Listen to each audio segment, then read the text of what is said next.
ওই যে আবু জাহেল নবীজিকে হত্যা করার জন্য নিজের দরজার সামনে বিশাল বড় গর্ত বানায় রাখলো। আবু জাহেল বন্ধুদেরকে পাঠাইল, নিজের লোকদেরকে পাঠাইল, যা যা মুহাম্মদকে যা বল তোমার চাচা আবু জাহেল অসুস্থ। কারণ আমি ভালো করে জানিয়ে দিই, আমার অসুস্থতার খবর পেলে আমার ভাতিজা আমাকে দেখার জন্য সে দৌড়ে আসবে। কারণ অসুস্থ মানুষ, তার সাথে কোনো ধর্মের সম্পর্ক নাই। আমার ভাতিজার আদর্শ হলো অসুস্থ শুনলে পরে সে যে ধর্মেরই হোক না কেন মুহাম্মদ তারে দেখতে যায়, মুহাম্মদ অসুস্থ মানুষকে দেখতে যায়, ধর্ম তার যাই হোক না কেন। নবীজি আবু জাহেল অসুস্থ এই খবরটা আবু জাহেল তার লোকজন দিয়া নবীর কাছে পাঠাইল। আল্লাহর নবী তখন বলতেছেন, চলেন আমার চাচা যদি অসুস্থ হন আমি দেখতে যাব। নবীজি রওনা দিয়ে দিলেন। এইদিকে আল্লাহর নবী রহমতের নবী তিনি তো জানেন না আবু জাহেল অসুস্থ নয়, বিছানায় অসুস্থ মানুষের বান্দরে পড়ে আছে। দরজার সামনে বিশাল বড় গর্ত, ওই গর্তের উপর দিয়ে সে এমনভাবে চাদরে বিছায়া রাখছে যেন বুঝাই না যায় এখানে যে বিশাল বড় একটা ফাঁদ পাতা হয়েছে। এত বড় বিশাল ফাঁদ পেতে বসে রইল আবু জাহেল। আল্লাহ নবী জানেন না, জানার কথাও না, কারণ নবী তো গায়েব জানেন না। গায়েবের খবর তো একমাত্র শুধুমাত্র কেবলমাত্র আল্লাহ জানেন। নবীজি তো দেখা জিনিস দেখেন না যদি আল্লাহ না দেখান। এজন্য আল্লাহর নবী তিনি কিছুই জানেন না। নবীজি সাদা দিলে সাদা মনে বের হয়েছেন আবু জাহেলকে দেখার জন্য। এইদিকে আল্লাহ পাক রব্বুল আলামিন জিব্রাইল আমিনকে কয়, জিব্রাইল দ্রুত করে বন্ধুর কাছে যাও, আমার বন্ধু তো জানে না বিদায় যাইতেছে, আমি আল্লাহ তো জানি আবু জাহেল আমার বন্ধুর ক্ষতি করতে চায়, গর্ত বানায়া ফাঁদ বানায় রাখছে, ফাঁদে ফালায়া আমার বন্ধুর ক্ষতি করতে চায়। আমি তো আমার বন্ধুর দুষ্ট, আমি তো আমার দুষ্টের ক্ষতি কখনো মেনে নিতে পারবো না। দুষ্ট দুষ্টের জন্য জীবন দেয়, চোখের সামনে দুষ্ট দুষ্টের ক্ষতি কখনো মেনে নিতে পারে না। কারণ আল্লাহ নিজেই তো আমার আপনার নবীকে নিজের দুষ্ট বলেছেন। এজন্যই আল্লাহ কয়, হাবিব বডিগার্ড তোমার লাগবে না, দিনেও লাগবে না, রাতেও লাগবে না, সামনেও লাগবে না, পিছনেও লাগবে না, পিছনের দিক দিয়েও তোমার কোনো বডিগার্ড লাগবে না। পিছনেও আমি আল্লাহ হলাম তোমার পাহারাদার, ডান দিকেও আমি আল্লাহ তোমার পাহারাদার, বামেও আমি আল্লাহ তোমার পাহারাদার, সামনেও আমি আল্লাহ তোমার পাহারাদার। আল্লাহু ইয়াসিমুকা মিনান নাস। আল্লাহ পাক রব্বুল আলামিন কয়, বন্ধু সাহাবীদের দ্বারাও তোমার কোনো পাহারা লাগবে না, কারো কোনো পাহারার প্রয়োজন নাই, পাহারা বসাইলাম আমি আল্লাহ। এজন্য আল্লাহ পাক কয়, আমার চোখের সামনে আমার বন্ধুর ক্ষতি হবে কখনো আমি আল্লাহ সেটাও মানতে পারি না। জিব্রাইল তাড়াতাড়ি যাও, বন্ধুকে যায় বলো আর যেন সামনে কদম না দেয়। কারণ আবু জাহেল গর্ত বানিয়ে রাখছে, এই গর্ত তো গর্ত নয়, এটা হলো বন্ধুর জন্য ফাঁদ। যে বলো বন্ধু যেন রিটার্ন ব্যাক করে। জিব্রাইল কানে কানে আয়েশা নবীকে কি যেন বলে দিলেন, কেউ দেখলো না। আবু জাহেলের লোকগুলা কিছুই টের পেল না। নবীজি তো তিনি আল্লাহর পক্ষ থেকে খবর পেয়ে গেছেন। সাথে সাথে আল্লাহর নবী তিনি আর সামনে না বাড়ায়া পিছন দিকে তিনি রিটার্ন ব্যাক করলেন। আবু জাহেলের লোকগুলি কয়, মুহাম্মদ তুমি কি সামনে যাবা না কই যাও? নবী কয়, আমি আর সামনে যাব না, চলে যাচ্ছি বাড়িতে। আবু জাহেলের লোকগুলা দৌড়ায় আবু জাহেলের কাছে চলে আসলো। আয়েশা বলতেছেন, নেতা আর ভান ধরা লাগবে না, তাড়াতাড়ি উঠে যাও, মুহাম্মদ আসে নাই।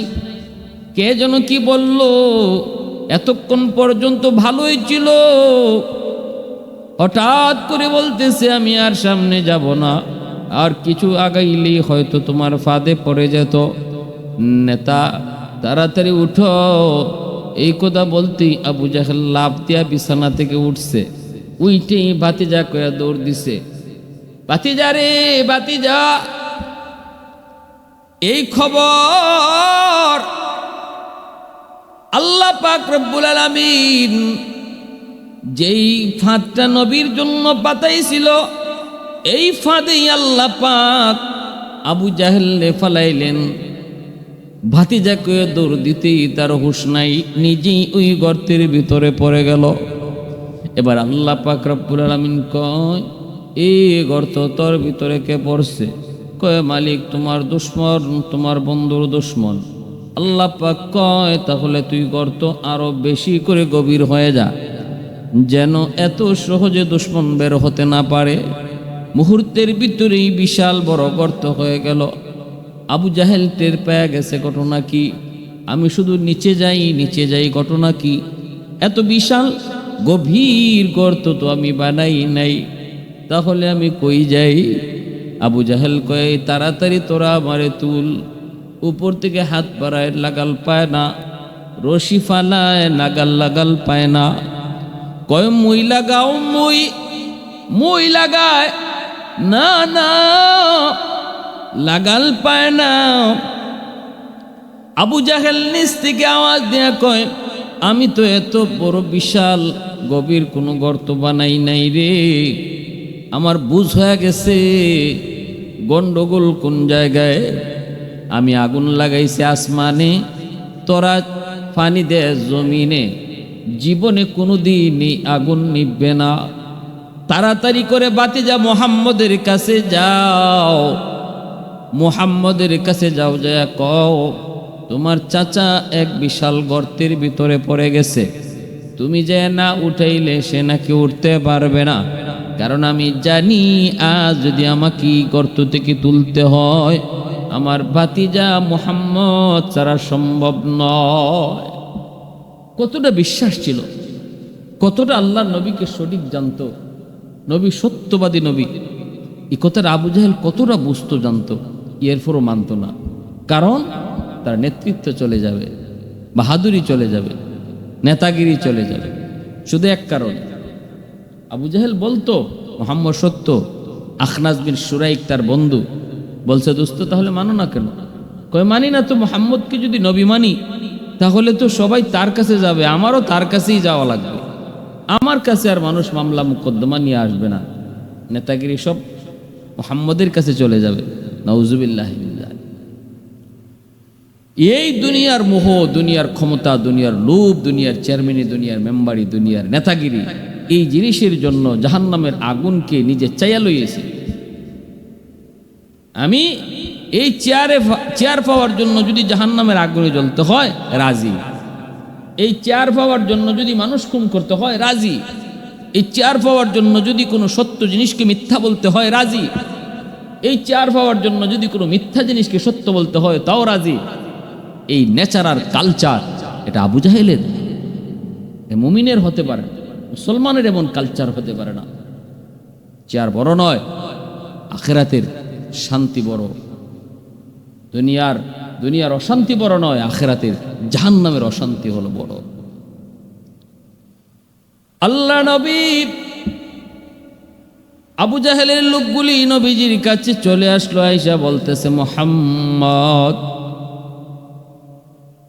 আপনার চাচা আবু জাহেল বিশাল বড় গর্তের ভিতরে পড়ে গেছে, আমরা এখন তারে তুলতে ব্যর্থ, কোনোভাবেই তোলা সম্ভব হচ্ছে না। তিনি আমাদেরকে পাঠাইছেন আপনাকে নেওয়ার জন্য। ইনি বলছেন আপনি সারা নাকি তোলা সম্ভব না। এর যুবক একটু কৌতূহল দেখি, আল্লাহর নবী কি জানেন না? আল্লাহর নবী তো সব জানেন। এই গর্তটা নবীকে হত্যা করার জন্য বানাইছিল, এটা নবীর জন্য ছিল ফাঁদ। এই ফাঁদে সে নিজেই পড়ছে, এটা তো আল্লাহ পাক তার নবীকে জানাইছেন। এবার নবীজির কি বলা উচিত ছিল? আমার আপনার মতো যদি মানুষ আমার আপনার মতো যদি কেউ হতো তাহলে কইতো কি, ভালোই তো হইছে, ওর কবরে যাওয়া দরকার, আরো আগেই তো ওর কবরে যাওয়া দরকার। ও আমারে হত্যা করার জন্যই ফাঁদ পাতাইছিল, এখন নিজের ফাঁদে নিজে পড়ছে, আমি তারে তুলতে কেন যাব? উপর থেকে তোমরা মাটি দিয়ে কবর দিয়ে ফেলো, এটাই তো ছিল বাস্তব কথা। কিন্তু নবী তা কন্যাই, আল্লাহ নবী তা বলেন নাই রে যুবক, কারণ তিনি তো দয়ার নবী, খুলুকে আযীমের অধিকারী নবী। আল্লাহ কয় ওয়া ইন্নাকা লাআলা খুলুকিন আযীম, আমি আমার বন্ধুকে নিশ্চয়ই খুলুকে আযীমের অধিকারী করেছি। খুলুকে আযীম বলা হয় নবীর সাথে খারাপ ব্যবহার করবে, অথচ নবীজি খারাপ দিয়া বদলা দিবেন না, বরং খারাপের বদলা তিনি সুন্দর দিয়া দিবেন। এই আখলাকটার নাম হলো খুলুকে আযীম। আল্লাহ নবী কই চলো, আমাকে নিয়ে চলো, আমি আমার চাচাকে সাহায্য করব। বিন্দু পরিমাণ নবীজি মন খারাপ করেন নাই, মন্দ কথা বলেন নাই। আল্লাহ নবী বলেন চলো, আমাকে নিয়ে চলো। নবীজি রওনা দিয়া দিলেন। নবীজি কাছাকাছি আসলেন, আইসে নবী ডাক দিয়া বলতেছেন, চাচা গো কেমন আছেন? আবু জাহেল গর্তের ভিতর থেকে ডাক দিয়া কয়, ভাতিজারে কেমন আছি তো দেখতো সই। নবীজি বলতেছে, চাচা আমারে কেন আনলেন, আমি কি উপকার করতে পারি? আবু জাহেল কয়, ভাতিজা মুহাম্মদ বিশ্বাস কর বাবা, আমার বুঝ হয়ে গেছে সব কিছু তোমার আল্লাহ তোমারে জানাইয়া দিছে। এই গর্তটা আমি তোমার জন্য বানাইছিলাম, এটা তোমার জন্য আমি ফাঁদ পাচ্ছিলাম, এটা তুমি ভালো করে জানছো, এটা আমার বুঝ হয়ে গেছে। কিন্তু বাবা বিশ্বাস কর, এত গভীর করি নাই আমি, গর্ত এত গভীর করি নাই, কিন্তু নিজে পড়ার পরে এই গর্ত অটো অটো সেটা গভীর হয়ে গেছে। এখন তো ওরা আমাকে কোনোভাবেই তুলতে পারে না, মুই দিয়া লাগাল পায় না, রশি দিয়েও লাগাল পায় না। আমি বুঝে গেছি বাবা, এটা দুনিয়ার কোনো আগুন না যে পানি দিয়ে নিবানো যাবে, এটা আসমানের আগুন, এ আগুন নিবানো সম্ভব না তুমি ছাড়া, এজন্য আমি তোমার সাহায্য চেয়েছি। আল্লাহর নবী তখন বলতেছে, চাচা গো 4000 বার আপনার কাছে কালেমার দাওয়াত নিয়ে এসেছি, মাথায় আঘাত করে জোর রক্ত জড়াইছো, এরপর আমি দাওয়াত নিয়ে আসা বন্ধ করি নাই। এখনো আমি সেই বুক ভরা আশা নিয়ে তোমাকে দাওয়াত দিতেছি। চাচা এতটুকু যদি বুঝলা, বাকিটা বুঝো না কেন? আবু জাহেল গর্তের ভিতর থেকে কয়, ভাতিজারে সব হইব, আমারে আগে তুলো, এরপরে সব আমি মানব। আল্লাহ নবী বলতেছে, চাচা ওয়াদা করেন, উঠলে পরে কালেমা পরে মুসলমান হবেন? কয় ওয়াদা করলাম। নবীজি রহমতের হাত যেই মাত্র গর্তের দিকে বাড়ায় দিছেন, আল্লাহ পাক রব্বুল আলামিন কয়, রে গর্ত এবার তাকায় দেখ, আমার বন্ধুর রহমতি হাত চলে এসেছে, আর আবু জাহেল কি নিচে রাখবি না, উপরে উঠায় দে। আল্লাহর নবী রহমতি হাত, বরকতি হাত যেই মাত্র নবী বাড়ায় দিছেন, অটোমেটিক আবু জাহেলকে গর্তের ভিতর থেকে নিচ থেকে উপরে উঠায়া হাতে হাত, নবীর হাতের সাথে হাত লাগায় দিছে, আর আল্লাহর নবী টান দিয়ে আবু জাহেলকে উপরে উঠায় ফেলছেন।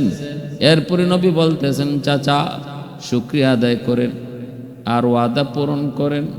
আবু জাহেল তখন মুচকি হাসি দিয়ে কয়, শয়তানি হাসি দিয়া কয়, বাতিজা তুমি অত বড় জাদুকর, আগে আমি জানতাম না, নাউজুবিল্লাহ। বুঝা গেল হেদায়েত কপালে না থাকলে জোর করেও তাকে হেদায়েত দেয়া যায় না। হেদায়েতের মালিক একমাত্র আল্লাহ, হেদায়েত কাউকে জোর করে দেওয়া যায় না। আল্লাহ পাক রব্বুল আলামিন হেদায়েতের মালিকানা শুধুমাত্র আল্লাহ তার নিজের হাতে রাখছেন। ইন্নাকা লা তাহদি মান আহবাবতা ওয়ালাকিন ইন্নাল্লাহা ইয়াহদি মান ইয়াশা। এত সুন্দর নজির নিজের চোখে দেখার পরও আবু জাহেলের কপালে হেদায়েত রইল না। হাতের মধ্যে পাথরের কণা নিয়ে কয়, মুহাম্মদ আমার হাতে কি আছে যদি বলতে পারো আমি কালেমা পড়ে মুসলমান হয়ে যাব। নবীজি বলতেছেন, চাচা গো আমি বলবো না, বরং আপনার হাতে কি আছে সেটাই তো বলে দিবে। সাথে সাথে দেখা যায় তার হাতের ভিতরে, মুইটির ভিতরে পাথরের কণা থেকে কালেমার আওয়াজ শুরু হয়েছে। আবু জাহেল হাত থেকে এভাবে দূরে নিক্ষেপ করেছে। ভাইরা বন্ধুরা, এমন একটা দুইটা নয়, হাজারো নজির সে দেখেছে নিজের চোখে। নবীজি যে সত্য নবী, এরপরও কালেমা পড়ে নাই, কারণ কপালে হেদায়েত নাই। হেদায়েতের মালিক একমাত্র আল্লাহ। রহমতের নবী, মায়ার নবীর মায়ার চাচা আবু তালিব, কলিজার চাচা আবু জাহেল কিন্তু নবীর আপন চাচা না। নবীর আপন চাচা আবু তালিব, নবীর আপন চাচা আলী রাদিয়াল্লাহু তাআলা আনহুর আব্বা। এমনি ভাবে আমিরে হামজা নবীর আপন চাচা। হযরত আব্বাস রাদিয়াল্লাহু তাআলা আনহু নবীজির আপন চাচা। নবীজির আপন চাচাদের মধ্যে একজন হলেন আবু তালিব, যে আবু তালিব নবীকে খুব মায়া করতেন।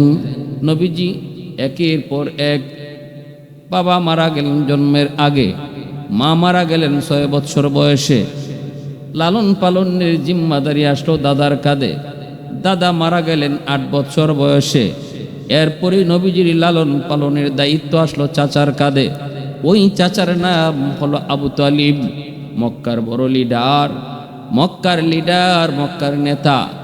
কিন্তু নবীজির মায়ার নবী, আমার আপনার নবীকে এত মায়া এত আদর করতেন আবু তালিব। আল্লাহর নবী, রহমতের নবী, দয়ার নবীকে আবু তালিব এত মায়া করতেন। ঈমান যদিও আনতেন না, যদিও নবীজির ধর্ম গ্রহণ করেন নাই, কিন্তু নবীর গায়ে কেউ ফুলের ছিটা দিবে এটা আবু তালিব কখনো বরদাস্ত করেন নাই। মক্কার লিডারদেরকে, কাফেরদেরকে জানায় দিত আবু তালিব, আমি মুহাম্মদের ধর্ম গ্রহণ করি নাই, কিন্তু তোরা ভালো করে মনে রাখবি মুহাম্মদ আমার ভাতিজা, এটা আমার রক্ত। অতএব মুহাম্মদের দিকে চোখ তোলার সাহস তোরা কেউ করবি না।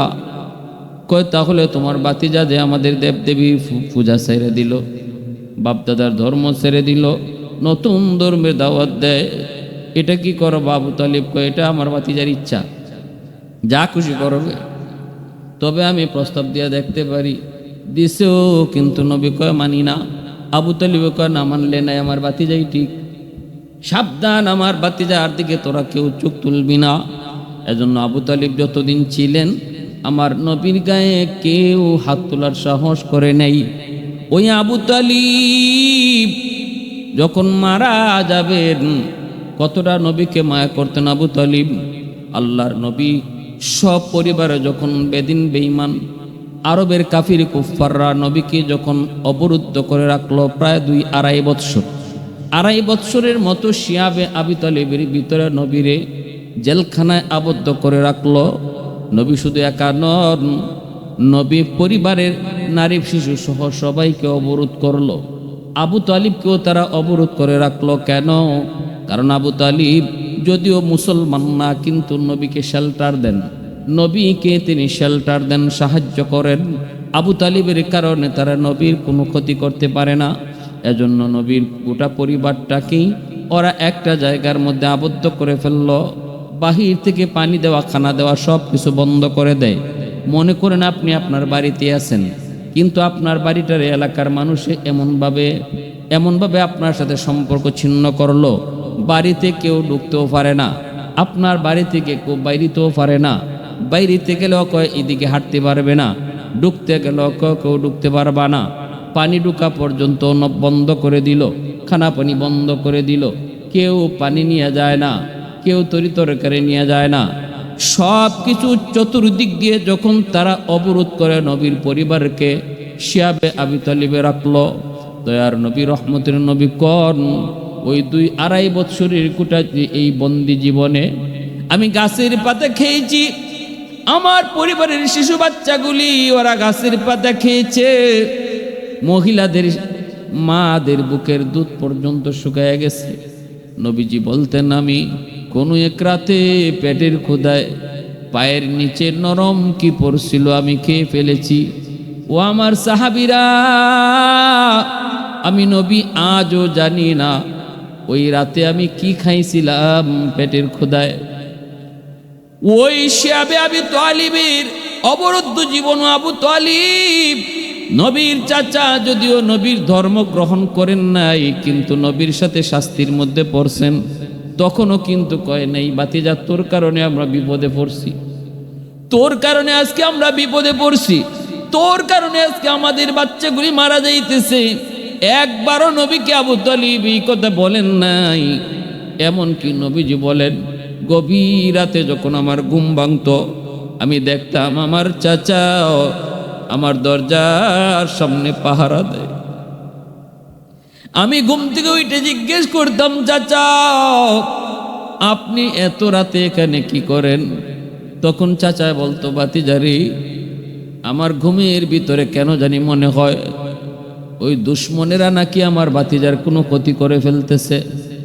তখন ঘুম থেকে লাফ দিয়ে তোমার দরজার সামনে চলে আসি। মায়ার নবী, দয়ার নবী এতটা সাহায্য চাচার কাছ থেকে পাইছেন, এত মায়া করছেন নবীরে।